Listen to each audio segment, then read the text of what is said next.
Nah, pengertian wajah di sini adalah bagian terdepan. Bagian terdepan daripada Allah itu sendiri. Nah, kalau kita sudah paham itu, ya kita tidak perlu lagi mencari Allah, cuma kita meresapkan keberadaan Allah itu pada diri kita. Maka dulu kan pernah saya ajak kita ni menghadap pada ayah bunda kan Pak. Pada ayah bunda ni nampak betul keberadaan Allah, terang betul wajah Allah. Nah, itu cobalah, Allah awal, Allah akhir, Allah zahir, Allah batin. Padahal Allah tidak awal, tidak akhir, tapi mengawali, mengakhiri, menzohirkan, membatirkan, itu Allah. Pak Wel dulu ada sebelum lahir di dunia ini, sudah ada? Belum. Kemudian lahir kan Pak? Nah, Bapak batin dizohirkan oleh Allah. Nah, itu cerita. Faktanya apa? Pak Wel itu dilahirkan oleh ayah bunda. Kalau bukan bapak kita, maaf, berhubungan dengan mak kita, tidak akan terjadi pembuahan dalam tubuh. Tidak akan lahir Pak Wel, tidak akan lahir Pak Charlie, tidak akan lahir Pak Abu. Pada waktu itu Allah menzohirkan yang batin. Tapi apakah Allah yang kita lihat? Apakah Allah yang kita lihat? Bukan. Bak mak kita. Pada saat itu siapakah bak mak kita? Oh, bak mak kita itu lah Pak Abu. Berat kita mengatakan dia Tuhan. Padahal Tuhan itu adalah perwujudan daripada Allah itu sendiri. Apapun dia. Itu Pak. Kini Pak Abu jangan berbahasa alih-alih. Apakah bak kita itu Tuhan? Apakah bak kita Tuhan? Catatannya adalah, adakah dia mewujudkan keberadaan Allah? Kalau ada dia mewujudkan perwujudan Allah, berarti Tuhan lah itu. Makanya kemanapun kamu ngadap, pasti kamu bertemu dengan wajahnya Allah. Nah, wajah Allah itu Tuhan Pak. Maka jangan main-main dengan Bapak, jangan main-main dengan Ibu, karena dia adalah wajah Allah. Dalam bahasa lain, dialah Tuhan. Wah, itu ekstrim Pak Abu. Dikecilkan lagi volumenya. Tuhan itu tadinya Tuan artinya. Apa sulitnya kita mengatakan Tuan besar, Tuan kecil, Tuan-Tuan? Kan biasa kita dengar. Oleh orang Portugis digantinya dengan Tuhan. Waktu dia datang ke Indonesia, dia menjajah Indonesia, Tuan itu digantinya dengan Tuhan. Oleh orang Inggris disebut Lord. Nah, jadi ayah bunda kita itu adalah perwujudan daripada Allah, wajah daripada Allah. Dalam bahasa kita adalah Tuan. Tuan apa? Tuan besar. Oleh orang Portugis diganti dengan Tuhan. Nampak Pak? Nampak? Nampak Pak? Apa salah ayat tadi? Tidaklah. Kemana kamu menghadap, disitulah wajah Allah. Berarti Allah tidak bohong. Cuman kita tidak ngeh saja. Nah, kemudian Allah ini memiliki malaikat-malaikat sebagai petugas untuk melayani keberadaan kita, keberadaan anak-anak ini. Jadi anak-anak ini butuh nasihat, butuh bimbingan arahan daripada Allah dan Rasul. Dari siapa pertama kali dapat? Dari ayah dan bunda. Apakah kita tahu siapa ayah bunda waktu itu? Nah, di momen ini kata Tuhan hilang. Karena Allah berkata, aku punya petugas-petugas untuk melayani kalian. Nah, salah satu tugas itu adalah menasihati, mengajari, mengarahkan, menunjukkan. Pada waktu itu ayah bunda itu adalah Jibril namanya. Kan nampak Pak. Jadi agama kita ini fardu ain. Fardu itu wajib, ain itu tampak. Tidak gaib. Kalau gaib, itulah makanya kita selalu bermasalah. Pak Charlie, ngapo? Jangan mencuri. Berdosa nanti kamu akan masuk neraka. Nanti Pak, akibat nanti masuk neraka, makanya kita tidak pernah takut dengan neraka itu. Karena nanti Pak, entah ya entah tidak.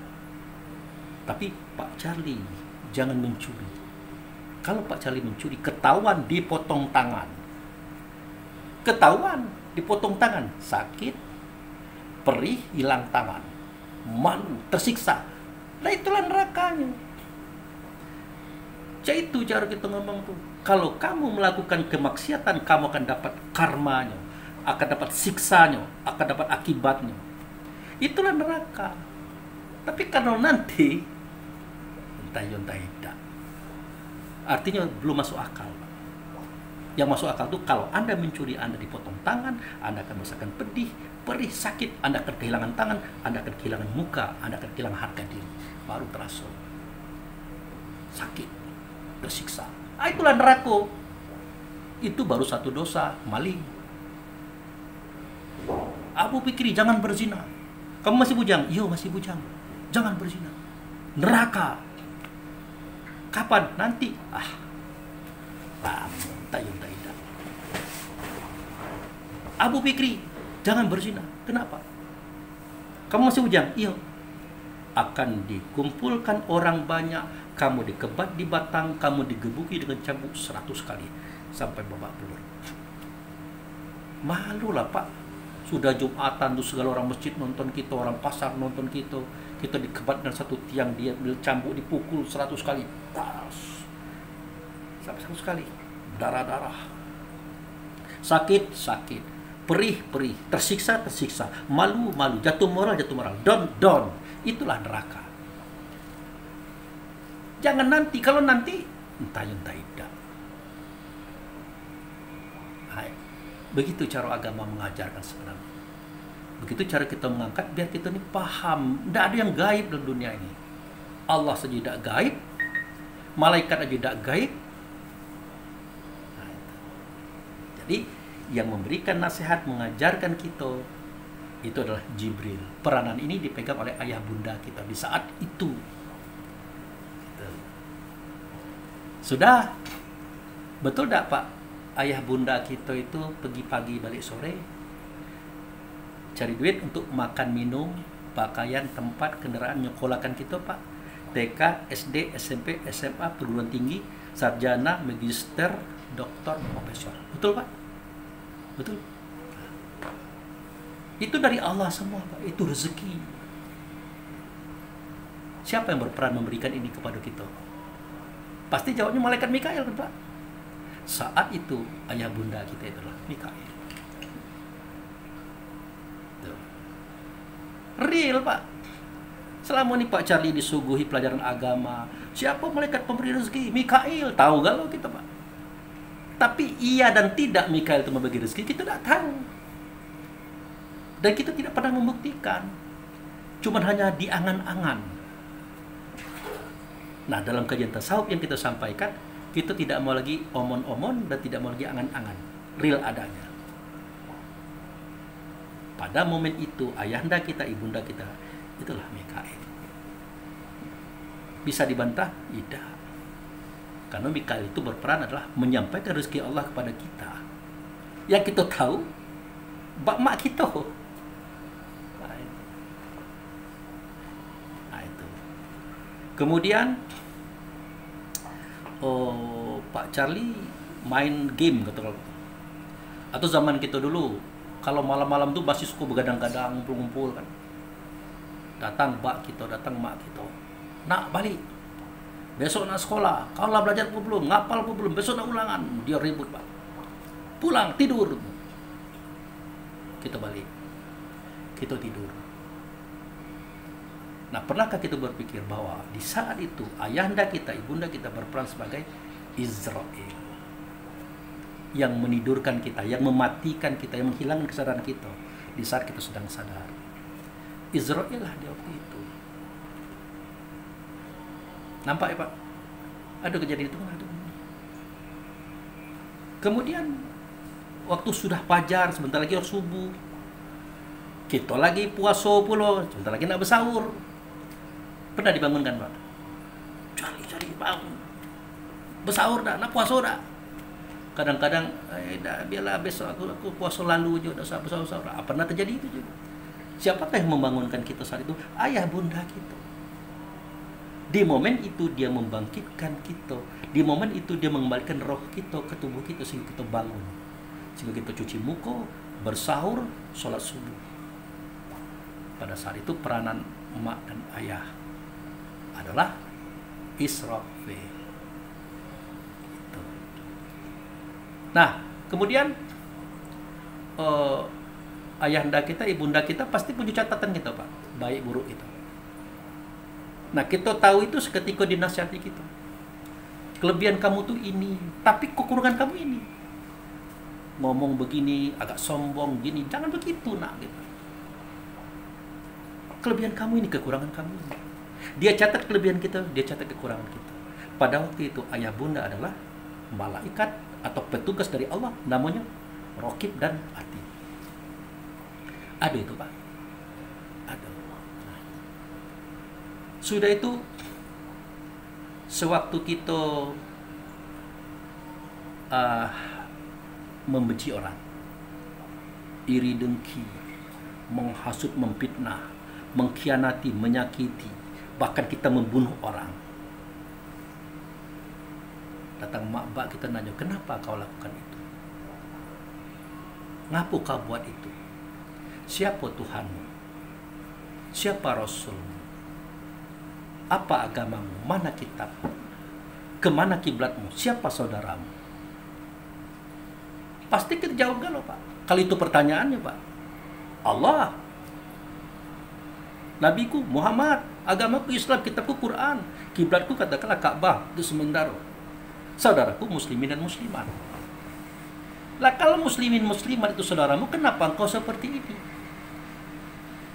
Kalau Allah Tuhanmu, kenapa seperti ini? Kalau Muhammad Nabimu, kenapa seperti ini? Bagaimana mungkin Allah Rasul, kitab Quran dan agama mengajarkanmu seperti ini? Dan itu terjadi seketika kita dimarahi oleh ayah bunda kita. Waktu itu dia bergelar Mungkar dan Nakir. Nah, kemudian ingat tak kita waktu kecil-kecil dulu? Tak tahu kalau Pak Charlie pernah digebuki tak oleh bapak? Awel tak tanggung-tanggung, tak ada di antara anak-anak itu digebuki dengan ditinju, dan Pak, ditinju, diterajang, dipukul, disakiti lah maksudnya, Pak, disiksa. Pada waktu itu siapa beliau itu? Ayah bunda itu yang mukul kita dengan rotan, dengan kayu, dengan tangkai sapu, karena kesalahan kita agar kita menjadi baik kembali. Siapa itu? Itulah malaikat Malik. Nah, seketika kita nak merantau, kita nak berjuang, dia menangis, dia berurai mata, dia mengadakan tangan berdoa agar kita selamat. Kemudian kita kembali berhasil, kita gembira, kita gembira, kita bahagia, dia bahagia. Siapa itu? Ridwan. Nah, itu. Jadi kemanapun kamu menghadap, di situ wajah Allah. Nah, itu. Wajah Allah. Wujud Allah. Kemanapun. Yang paling terang untuk kita bahasakan, untuk kita bicarakan, emak dengan ayah tadi. Makanya itu angkat itu. Nah, itu. Tadi Pak Abu cerita malaikat, ya, malaikat juga bagian daripada wujud Allah itu. Pernyataan Allah itu. Makanya kemarin saya sempat cerita dengan orang rumah. Orang rumah kan kakinya kan baru sudah dioperasi itu. Jadi pagi bersihkan, malam bersihkan. Kalau dia belum boleh kena air, Pak, jadi nyuci piring, nyuci kain, masak itu kan kita. Untuk apa? Untuk melayani istri dan anak, karena ada anak seorang lagi. Di situ saya katakan kepada si istri, kau ngaku tak kalau beberapa waktu yang lalu itu terang sekali aku melayani karena kakimu sakit? Ngaku. Benar tak aku cuci piring, cuci kain, masak nasi, gulai, macam-macam menghidangkan makan sama kau? Benar. Termasuk anak kita. Tahu tak kau, aku waktu itu siapa? Kalau tak pacak-pacak, ya kamu laki aku. Kamu itu suami saya. Tapi kalau dia sedikit dalam, yang engkau berikan kepadaku itu, Bang, itulah rezeki dari Allah. Tapi aku tidak melihat Allah, yang aku lihat adalah engkau. Betul? Betul. Tahu tak kau, posisi aku saat itu siapa? Yang Allah pasti bukan. Siapa? Siapa Pak Jalil? Takut kita mengatakan itu, Pak, karena tabu. Tapi engkau adalah tuanku. Sering gitu dengar itu, Pak. Istri mengatakan suami tuanku. Pernah dengar itu, Pak? Terutama orang-orang dulu, Pak, ya. Suami itulah tuanku. Tuanku, junjunganku. Kata istri terhadap suami. Kenapa kita tidak berani mengatakan Tuhan? Karena tabu, tidak biasa. Padahal betul lah itu. Allah itu zat. Dia tidak nyata, bukan nyata pada wujudnya dia. Wujud itulah Tuhan. Maka kemanapun kamu menghadap, bertemu dengan dia, nampak dia. Jadi orang-orang yang sudah mengaji syahadata ini, yang sudah bersaksi tidak ada Tuhan selain Allah, dia tahu ini, Pak. Makanya dia dengan orang tua itu hormat, dengan tetangga itu hormat, dengan kawan-kawan hormat, dengan orang hormat, dengan orang baik dia hormat, Pak. Dengan orang buruk dia santun, dia prihatin. Karena dia tahu semua yang dia lihat adalah wujud daripada Allah. Itu efek kajian gitu nih, Pak. Karena ada juga orang yang kadang-kadang ya prihatin gitu kan. Tasawuf itu kan omon-omon, cerita-cerita baik, ilmu kalam itu. Ilmu tentang ngomong-ngomong baik. Padahal tidak. Dia memotivasi kita untuk memahami sesuatu itu secara hakikat. Apa yang kata kita gaib di hadapan orang tasawuf tidak gaib. Ngeri itu, Pak. Apa yang kalian katakan gaib di hadapan saya tidak gaib. Wah, hebatnya Pak Wel. Ya hebatlah. Nah, kenapa kamu katakan hebat? Nah, aku uji. Apakah Pak Wel pernah melihat Allah? Pernah melihat malaikat? Pernah melihat jin? Iblis, setan? Apa jawab Pak Wel? Pernah kan? Nah, pasti ditertawakan. Wah, hebatnya Pak Wel. Allah pernah ditengoknya, malaikat pernah ditengoknya, iblis, jin, setan pernah ditengoknya. Dan seketika dia mentertawakan, kita jangan marah, Pak. Justru kita paham. Apa yang kita pahami? Dia bukan level kita untuk berbicara tentang itu. Dan dosa dilanjutkan lagi. Kecuali di rumah dia berpikir, aku penasaran dengan kata Pak Wel tadi. Dia pernah melihat Allah, pernah melihat malaikat, pernah melihat jin, iblis, setan. Aku nak ke rumahnya. Aku nak tanya dia, cak mana bentuk wujud daripada Allah, wujud daripada malaikat, jin, iblis, setan, cak mana? Baru buka kaji ini. Baru baca ayat tadi. Kemana saja menghadap, di situ kamu lihat wajah, wujud daripada Allah. Wujud Allah itulah Tuhan atau Tuhan besar. Baru dibawa kepada emak, bak kita, ayah, bunda kita. Nah itu. Satu di antaranya adalah Allah menzohirkan yang batin. Ditanyakan, kamu tadi ada tidak di dunia? Tidak. Siapa yang mengeluarkan kamu ke dunia? Allah. Benarkah? Benar. Tampak? Tidak. Yang tampak siapa? Mbak Mak. Itu. Malaikat bagaimana Pak Wel? Cerita tadi. Jin, iblis. Jin itu adalah sesuatu yang tersembunyi. Di mana tersembunyi? Dalam dada kita. Apa wujudnya? Tidak bisa ditengok. Tidak bisa didengar. Terasa? Terasa. Karena dia zat. Apa rasanya? Benci, iri, dengki, hasud, fitnah, tamak, loba, sombong. Ado. Itulah jin. Seketika kita sudah mulai membenci orang, tidak suka dengan kemajuan orang, itu jin sudah mulai mengamuk di sini. Nah, dari mana tahu? Dari Allah dan Rasul, bukan dari Pak Abu. Dari Allah dan Rasul. Allazi waswisu fi sudur. Was-was itu, sifat yang 17 itu ada dalam dada. Itu keterangannya. Nah, seketika dia keluar bentuk suara kata, wah, Pak Wel itu berapa lah gajinya sebulan, tapi mobilnya 7 berderet, elok-elok kan. Jangan-jangan, nah mulai beginilah, begitulah. Dia tidak tahu kalau Pak Wel ini punya kebun sawit ratusan hektar di Riau, di Jambi dan macam-macam. Waktu itu dia sudah iblis. Nah, seketika dia berusaha untuk menghancurkan Pak Wel, keluarga Pak Wel atau usaha Pak Wel, dia eksekusi. Itulah setan. Yang mana yang gaib? Tak ada. Nah, dengan adanya pengajian yang zohir itu, ya, bersumber pada yang batin, yang tidak nyata itu menjadi nyata, maka kita bisa mengamalkannya, Pak. Kita mulai membawa diri kita ini seperti apa yang kita ketahui. Dimanapun kamu berada, di situ ada Allah. Nah, hati-hati. Bagaimana mungkin ada Allah? Ya Allah itu. Kita mendengar dengan pendengaran Dia, nengok dengan penengokan Dia, berasa dengan perasaan Dia, berpikir dengan pemikiran Dia. Bagaimana mungkin kita terpisah? Bahkan kalau kita selami, kita dalami lagi, balik ke kaji lama. Kita ini tidak ada. Ya kan, Pak? Yang ada cuma Allah. Bagaimana pembuktiannya? Kita ulang lagi kaji lama kita. Kita bersuara, kita berkata, kita berbuat bisa tanpa tubuh? Tidak bisa. Tubuh siapa yang membuat kita atau Allah? Allah. Berarti kita di sini tidak ada kan? Kebiasaan kita mendengar, melihat, merasa, berpikir. Kita kira itu. Kita kira. Setelah lihat kitab, summa sawahu wa nafakha fihi min ruhihi wa ja'ala lakum sam'a wal absara wal afida qalila ma tashkurun. Surah Sajadah ayat 9. Seketika sempurna batang tubuh itu, aku tiupkan roh aku. Aku masukkan percikan diriku ke dalam dirimu. Nah, percikanku itulah yang mendengar telingamu, melihat di matamu, merasa di hatimu, berpikir otakmu, mencium di hidungmu. Percikanku. Nah, ada kita di sini? Tidak ada.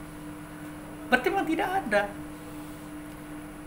Akhirnya kita kejar Allah. Ya Allah, kalau begitu betul aku ini tidak ada. Pertanyaannya, kapan aku ada? Barulah dibukakan Tuhan ilmu yang kedua. Abu Fikri, pada batang tubuh yang satu itu ada 3 hak. Ada hak ketuhanan, ada hak hamba, ada hak hewan dan jin iblis setan. Nah, kau pegang baik dulu hak hamba ini, itu baik yang kau pegang. Bagaimana aku mengetahuinya, ya Allah? Oke. Tidur? Ada? Betul, itu kamu. Buang air besar? Buang air kecil? Ada? Itu kamu. Mandi? Betul? Ada? Itu kamu. Sholat? Ada? Itu kamu. Makan minum? Itu kamu.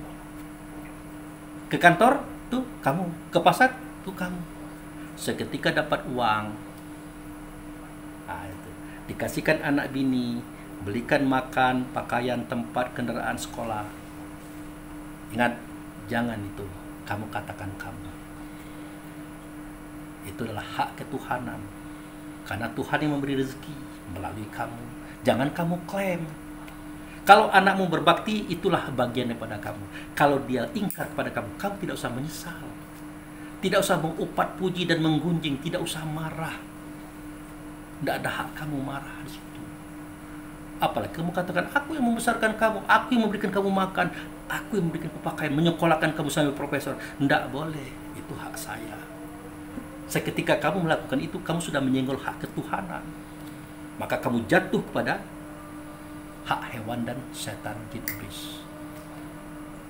Lagi-lagi kita memang tidak ada. Tapi ada kalanya Pak Abu Fikri, kata orang bahwa Allah itu pernah mengklaim diri kita lah Dia. Itu terserah dengan Dia. Kalau Allah itu mengatakan kita Dia, terserah dengan Dia. Memang begitu ceritanya berdasarkan fakta-fakta tadi. Maka kita ketemu dengan ayat wama ramaita izramaita walahi kinahi ramah. Bukan kamu yang melempar, seketika kamu melempar, tapi aku, kata Allah. Jadi dia mengklaim kita dan perbuatan kita itu adalah Dia. Itu terserah Dia. Kalau kita pelajari, memang Dia nian. Kita tidak ada. Yang penting jangan pernah kita mengatakan aku Allah, tidak boleh. Aku Tuhan, tidak boleh. Tapi untuk keterangan boleh kita dikatakan Tuhan oleh anak-anak kita. Kenapa? Memang peranan kita adalah melaksanakan tugas Allah. Wujud Allah itu adalah Tuhan. Siapa orangnya? Kita, ayah, kita ibu, kepada anak-anak. Saya